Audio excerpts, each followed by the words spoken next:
آپ کے بارے میں ایک اور واقعہ بڑا مشہور ہے کہ آپ غالباً اپنے والدین کے ساتھ حج کرنے کے لیے گئے یا عمرہ کرنے، جب واپسی آ رہے تھے تو وہ بیڑی جہاز جو تھا جب سمندر میں آیا طغیانی آ گئی،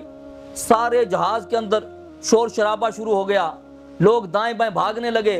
اور وہاں اعلان ہو گیا کہ جہاز تھوڑی دیر میں ڈوب جائے گا، سمندر کی طغیانی لہریں بہت زیادہ ہیں۔ سارے لوگ جب پریشان تھے تو لوگ امام احمد رضا خان بریلوی کے پاس آئے،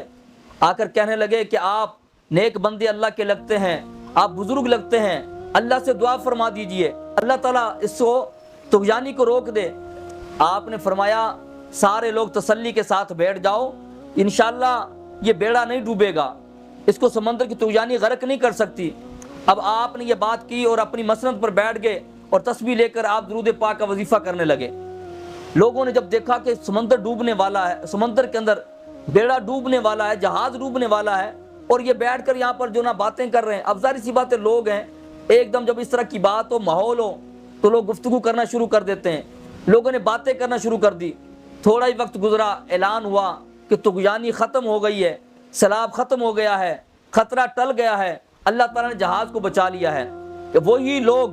جو پہلے آپ کے اوپر اعتراض کر رہے تھے، دلوں میں شکایتیں تھی، تھوڑی دیر کے بعد معذرت خواہانہ انداز اپنا لیا، کچھ قدموں میں آ کر بیٹھ گئے اور ہاتھ باندھ کے کہنے لگے حضرت آپ تو بڑے اللہ کے ولی ہیں، آپ تو بڑے صاحب کرامت ہیں۔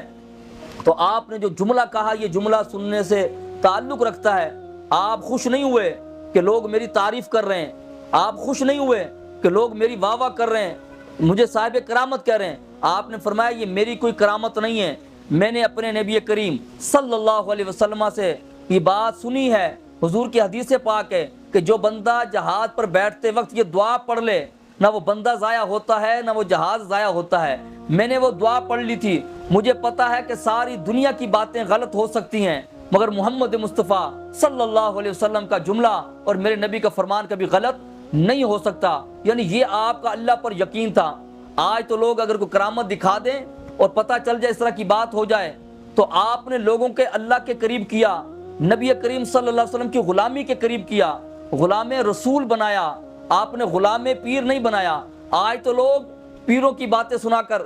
اپنے علماء کی باتیں سنا کر ان کے قریب کرتے ہیں تاکہ لوگ ان کے مرید ہو جائیں، ان کے قریب ہو جائیں، مگر اعلیٰ حضرت کے پاس جو آیا کرتا تھا آپ ان کو اپنا غلام نہیں بنایا کرتے تھے بلکہ اللہ کا غلام بنایا کرتے تھے، عبداللہ بنایا کرتے تھے اور غلام رسول بنا دیا کرتے تھے۔